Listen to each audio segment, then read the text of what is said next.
Bonjour à tous et bienvenue à la chaîne Maladie. Aujourd'hui, nous allons plonger dans l'histoire fascinante et terrifiante de la variole, une maladie qui a marqué l'humanité pendant des millénaires avant d'être éradiquée.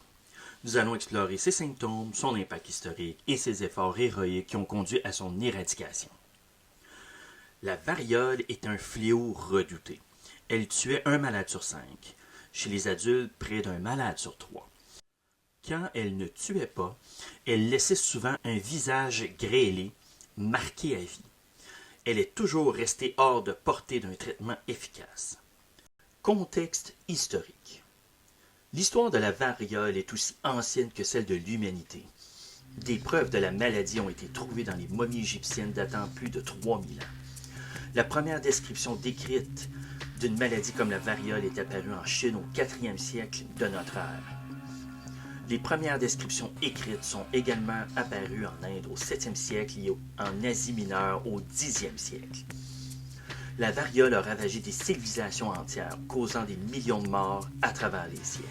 L'augmentation du commerce avec la Chine et la Corée amène la variole au Japon au 6e siècle. L'expansion arabe propage la variole en Afrique du Nord, en Espagne et au Portugal. Par la suite, au 11e siècle, les croisades propagent davantage la variole en Europe. Au Moyen Âge, elle était redoutée en Europe où elle tuait un malade sur 3. À partir du 15e siècle, les Portugais occupent une partie de l'Afrique de l'Ouest, emportant la variole avec eux.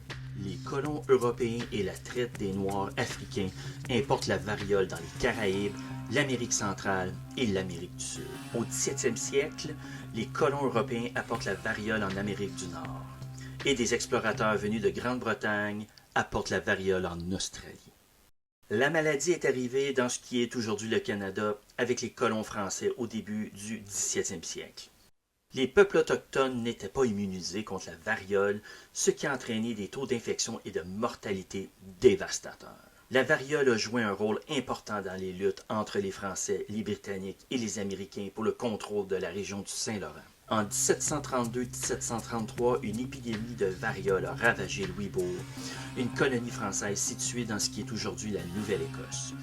Elle a tué au moins 150 personnes, dont des personnes que les Français avaient réduites en esclavage et amenées dans la colonie. Une autre épidémie a frappé Louisbourg en 1755. Il s'agissait de la pire épidémie de la Nouvelle-France. Elle faisait partie d'une épidémie plus vaste qui a balayé l'Amérique du Nord entre 1755 et 1782. Fun fact! En 1763, les Britanniques, sous le commandement de Geoffrey Amherst, ont utilisé des couvertures exposées à la variole comme arme bactériologique pour tenter de mater la résistance des Premières Nations dirigées par Pontiac. La variolisation ou l'inoculation de bras à bras arrive dans les années 1700. En 1768, l'inoculation de bras à bras devient de plus en plus populaire. Cette technique permet de donner la variole à une autre personne, mais de manière contrôlée, pour obtenir les symptômes de la variole plus faibles. Cependant, rien ne garantit que la personne va attraper la variole de pleine puissance. Même si ces techniques ne sont pas géniales, elles protègent les sujets d'une variole grave et de donner plus d'espérance de vie à la naissance.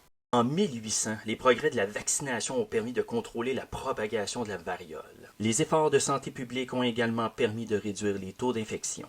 Au 20e siècle, les scientifiques canadiens ont aidé l'Organisation mondiale de la santé à éradiquer la variole. L'éradication a été obtenue en 1979, mais les stocks de virus existent toujours pour des raisons de recherche et de sécurité. Fun fact! La civilisation aztèque, qui est maintenant disparue, a été éradiquée par la variole, qui a été apportée par les marins de Christophe Colomb.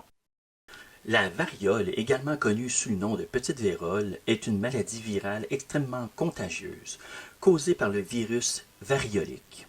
Selon les Centres pour le contrôle de la prévention des maladies, le CDC, si la variole n'était pas traitée, elle tuerait 3 personnes sur 10 infectées.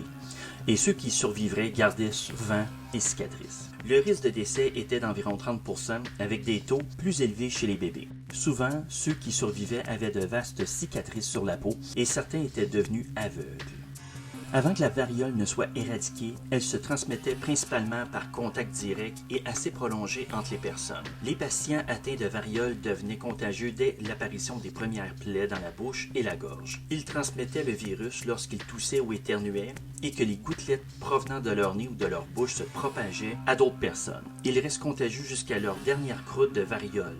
Ces croûtes et le liquide présent dans les plaies du patient contenaient également le virus de la variole. Le virus peut se propager par l'intermédiaire de ces matériaux ou des objets contaminés par ceux-ci, tels que la literie ou les vêtements. Les personnes qui s'occupaient des patients atteints de la variole, qui lavaient leur literie ou leurs vêtements, devaient porter des gants et veiller à ne pas être infectés. Dans des rares cas, la variole s'est propagée par voie aérienne dans des lieux clos, comme un bâtiment. La variole ne peut être transmise que par l'homme. Les scientifiques n'ont aucune preuve que la variole peut être transmise par des insectes ou des animaux. Les symptômes initiaux, l'incubation. Cette phase peut durer de 7 à 19 jours, la durée moyenne étant de 10 à 14 jours. La période d'incubation correspond à la durée pendant laquelle le virus est présent dans l'organisme d'une personne avant qu'elle ait des symptômes physiques.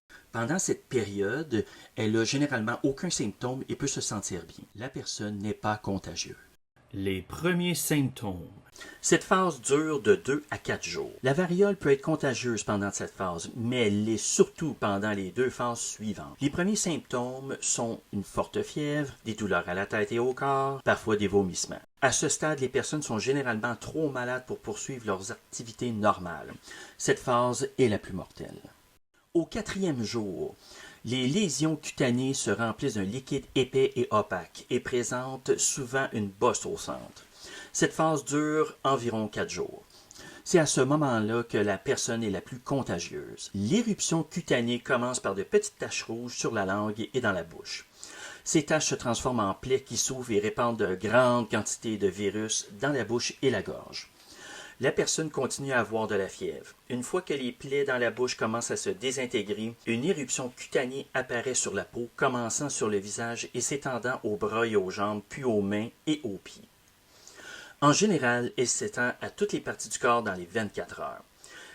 Au 6e jour de l'éruption, les lésions se transforment en pustules, en relief généralement rondes et fermes au toucher, comme des pois sur la peau.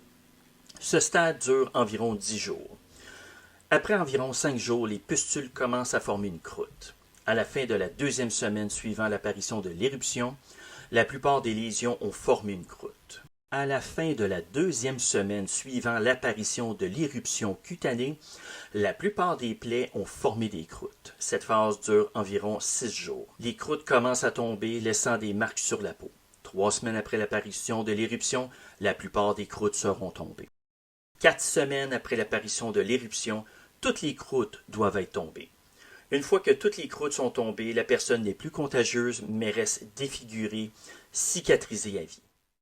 Le 20e siècle a vu des efforts concertés pour éradiquer la variole. En 1967, l'Organisation mondiale de la santé a lancé une campagne mondiale de vaccination. Grâce à ces efforts, le dernier cas de variole naturelle a été enregistré en Somalie en 1977.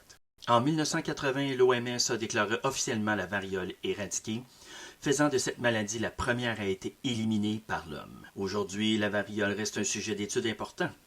Bien que le virus ait été éradiqué, les échantillons sont conservés dans des laboratoires de haute sécurité pour la recherche. Ces recherches visent à développer de nouveaux vaccins et traitements et se préparer à toute éventuelle réémergence du virus, que ce soit par accident ou par bioterrorisme. En conclusion, l'histoire de la variole est un témoignage de la résilience humaine et de la puissance de la science. C'est une histoire qui nous rappelle l'importance de la vaccination et de la coopération internationale dans la lutte contre les maladies infectieuses.